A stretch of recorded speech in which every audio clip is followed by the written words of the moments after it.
ಬಹಳ ದಿನದಿಂದ ಕರಾವಳಿ ಮಲೆನಾಡು ಮೂರ್ನಾಲ್ಕು ಜಿಲ್ಲೆ ಏನು ನಮ್ಮ ಕೋಸ್ಟಲ್ ಬೆಲ್ಟಲ್ಲಿ ನಾವು ಕೇರಳ ಮತ್ತು ಗೋವಾ ಅವ್ರು ಯಾವ ರೀತಿ ಎನ್ಕ್ಯಾಶ್ ಮಾಡ್ಕೊಂಡಿದ್ದಾರೆ ಅದರಲ್ಲಿ ನಾವೆಲ್ಲ ಫೇಲ್ ಆಗಿದ್ದೇವೆ. ಕಾಂಗ್ರೆಸ್ ಸರ್ಕಾರ ಇರ್ಬೋದು, ಬಿಜೆಪಿ ಸರ್ಕಾರ ಇರ್ಬೋದು, ನಾವೆಲ್ಲ ಫೇಲ್ ಆಗಿದ್ದೇವೆ.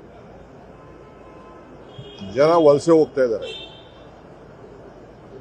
ಮಂಗಳೂರು ಜನ ಎಲ್ಲ ಸೌದಿ, ಮುಂಬೈ, ಬೆಂಗಳೂರು ವಿವಿಧ ಕಡೆ ಎಲ್ಲ ಹೋಗ್ತಾ ಇದ್ದಾರೆ.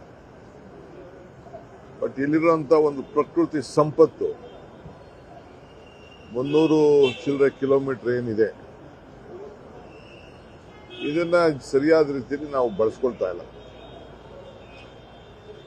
ಸೊ ನಾನು ಎಲ್ಲ ಶಾಸಕರ ಹತ್ರ ಮಾತಾಡಿದ್ದೀನಿ. ಪಾಪ ಎಲ್ಲ ಶಾಸಕರು ಕೂಡ ಅವರು ಬಹಳ ಆಸಕ್ತಿ ಕೂಡ ತೋರಿಸಿದ್ದಾರೆ. ಸೊ ಮಧ್ಯದಲ್ಲಿ ನಮ್ಮ ಕ್ಯಾಬಿನೆಟ್ ಅಲ್ಲಿ ಒಂದು ಟೂರಿಸಂ ಪಾಲಿಸಿ ಬಂದಿತ್ತು. ನಾನು ಆ ಪಾಲಿಸಿ ನೋಡಿ ನಾನು ನಮ್ಮ ಟೂರಿಸಂ ಮಿನಿಸ್ಟರ್ಗೆ, ಚೀಫ್ ಮಿನಿಸ್ಟರ್ಗೆ ಹೇಳಿದ್ದೆ, ಈ ರೀತಿ ಪಾಲಿಸಿ ಇಂದ ಏನು ನಮ್ಮ ಕರಾವಳಿಗೆ ಆಗುವುದಿಲ್ಲ. ಚುನಾವಣಾ ಸಂದರ್ಭದಲ್ಲೂ ಕೂಡ ನಾವು ನಮ್ಮ ಮ್ಯಾನಿಫೆಸ್ಟೋ ಅಲ್ಲಿ ಮತ್ತೊಂದೆಲ್ಲ ಇದ್ರ ಬಗ್ಗೆ ಚರ್ಚೆ ಮಾಡಿದ್ದೆವು. ಇಲ್ಲೇನಾದ್ರು ಒಂದು ಸ್ಪೆಷಲ್ ಆಸಕ್ತಿ ಮಾಡಬೇಕಾಗಿದೆ ಅಂತ. ಸೊ ಬಹಳ ಜನ ವಿದೇಶದಿಂದ ಮತ್ತು ಮುಂಬೈ, ಬೆಂಗಳೂರಲ್ಲಿರುವಂತಹ ಉದ್ಯಮಿಗಳು ಕೂಡ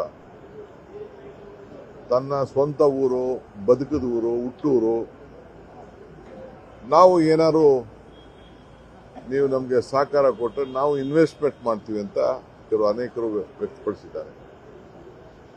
ಈ ಹಿನ್ನೆಲೆಯಲ್ಲಿ ನಾನು 2-3 ಬಾರಿ ವಿಧಾನಸಭೆಯಲ್ಲಿ ಮತ್ತು ಬೇರೆ ಕಡೆ ಎಲ್ಲ ಬಂದು ಇಲ್ಲೆಲ್ಲ ಬಂದು ನಾನು ಮಾತಾಡಿದ್ದೆ.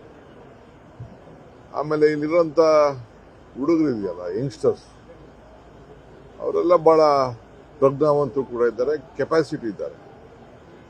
ಎಲ್ಲ ಹೊರಗಡೆ ಹೋಗಿ ಹೊರಗಡೆ ದೇಶದಲ್ಲೂ ಕೂಡ ಬಹಳ ಚೆನ್ನಾಗಿ ಬೆಳೆದುಕೊಂಡಿದ್ದಾರೆ.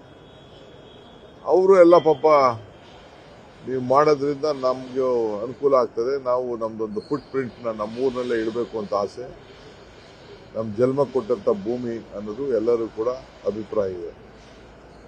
ಈ ಹಿನ್ನೆಲೆಯಲ್ಲಿ ಒಂದು ಪಾಲಿಸಿ ಮಾಡಬೇಕು ಅನ್ನೋ ದೃಷ್ಟಿಯಿಂದ ನಾನು ಆ ಪಾರ್ಟ್ನ ಕರಾವಳಿ ಪ್ರದೇಶದ ಟೂರಿಸಂ ಪಾಲಿಸಿನ ಪೆಂಡಿಂಗ್ ಇಡಿಸ್ದೆ.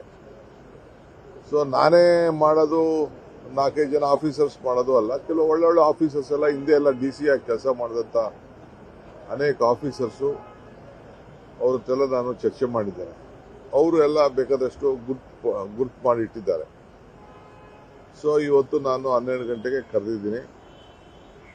ಅವ್ರ ಹತ್ರೆಲ್ಲ ಚರ್ಚೆ ಮಾಡ್ತೀನಿ, ಅವ್ರ ಅಭಿಪ್ರಾಯನೂ ತಿಳ್ತೀನಿ, ಅವ್ರಿಗಿರೋಂಥ ಕನ್ಸ್ಟ್ರೆಂಟ್ಸ್ ಏನಿದೆ, ಅವ್ರಿಗಿರೋಂಥ ಸಮಸ್ಯೆಗಳೇನಿದೆ, ಸರ್ಕಾರ ಅವ್ರಿಗೆಲ್ಲ ಏನು ಸಹಾಯ ಮಾಡ್ಬೋದು. ಇಲ್ಲಿ ನಾವು ಸರ್ಕಾರ ಕೊಡೋದು ನಮ್ದು ಇನ್ವೆಸ್ಟ್ಮೆಂಟ್, ಕೆಲವು ಇನ್ಫ್ರಾಸ್ಟ್ರಕ್ಚರ್ ಇರ್ಬೋದು, ಅದು ಬಿಟ್ಟರೆ ಇನ್ನೇನು ಜಾಸ್ತಿ ಇರುವುದಿಲ್ಲ ಪಾಲಿಸಿ ಅಂತ ಮಾಡೋಂಥ ಸಂದರ್ಭದಲ್ಲಿ. ಸೊ ಪ್ರೈವೇಟ್ಗೆ ಹೆಚ್ಚಿಗೆ ಪ್ರೋತ್ಸಾಹನ ಕೊಡಬೇಕಾಗ್ತದೆ, ಕೆಲವು PPP ಮಾಡಬೇಕಾಗ್ತದೆ.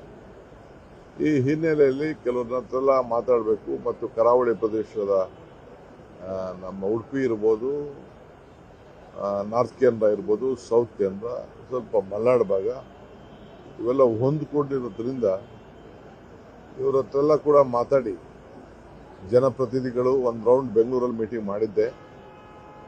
ಈಗ ಉದ್ಯಮಿಗಳು ಮತ್ತು ಜನಪ್ರತಿನಿಧಿಗಳು, ಯಾಕಂದ್ರೆ ಅವರು ಸಹಕಾರ ಕೊಡಬೇಕು. ಅವರಲ್ಲಿ ಏನು ಕಂಡಿದ್ದಾರೆ ಜನಪ್ರತಿನಿಧಿಗಳು ಅವ್ರು ಹೇಳಬೇಕು. ನಮ್ಮ ಇಲ್ಲಿರೋಂಥ ಇನ್ವೆಸ್ಟರ್ಸು, ಡೆವಲಪರ್ಸು ಅವ್ರಿಗೇನು ಕಂಡಿದ್ದಾರೆ ಅಂತ ಅವ್ರು ಹೇಳಬೇಕು.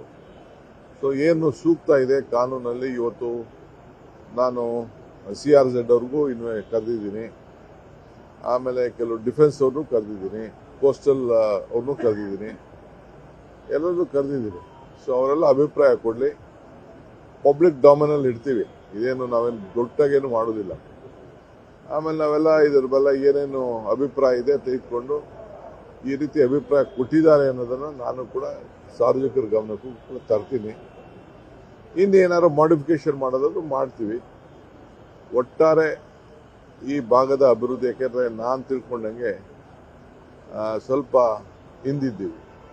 ಒಂದು 5 ಸ್ಟಾರ್ ಹೋಟ್ಲು ಇಲ್ಲ, ಒಂದು ಟೂರಿಸಂ ಡೆಸ್ಟಿನೇಷನ್ ಪಾಯಿಂಟ್ಸು ಇಲ್ಲ.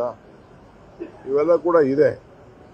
ನಾನು ಬೇರೆ ಬೇರೆ ಪಕ್ಕದಲ್ಲೆಲ್ಲ ನಾನು ಕೇರಳ ಹೆಂಗಾಯಿತು, ಗೋವಾ ಹೆಂಗಾಯಿತು, ಇದ್ರ ಬಗ್ಗೆ ನಾನು ಚರ್ಚೆ ಮಾಡೋಕ್ಕೆ ಹೋಗೋದಿಲ್ಲ.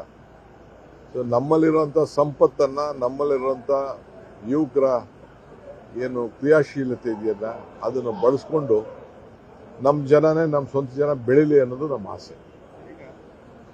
ರಾಜ್ಯಪಾಲರಿಗೆ ಮಸೂದೆಗಳನ್ನು ಕಳಿಸಿದ್ದಾರೆ. 3 ಮಸೂದೆಯನ್ನು 2 ಮಸೂದೆ ವಾಪಸ್ ಕಳಿಸುವಂತ ಪರಿಶೀಲನೆ ಇದೆ. ಒಂದು SC ಒಳ ಮೀಸಲಾತಿ, ಇನ್ನೊಂದು ಚಾಮುಂಡೇಶ್ವರಿ ಅಭಿವೃದ್ಧಿ ಪ್ರಾಧಿಕಾರದ ಮಸೂದೆ, ಇನ್ನು ವೇಷಭಾಷೆಗಳು ಅದನ್ನು ಪರಿಶೀಲನೆ ಇದೆ. ಹೇಗೆ ನೋಡ್ತೀವಿ?